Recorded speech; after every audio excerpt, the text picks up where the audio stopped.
అందుకే నేను మొహమాటం లేకుండా చెప్తా. చాలామంది ఆధ్యాత్మికత పేరు మీద శాకాహారం మొదలెట్టారు. వచ్చిన కొత్త ఫ్యాషన్. దయచేసి మానే, ఎవరు తినేది వారు. బహుశా బ్రాహ్మణ ధనధనము అందరిని మానేయమని.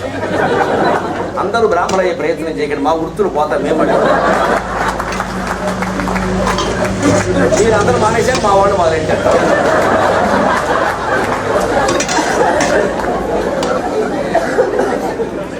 కమ్మవారు, రెడ్లు, కాపులు, ఇతర కులాల వారందరికీ మాంసాహారం నిషేధం చేయలేదు. రోజు తినమని అర్థం కాదు.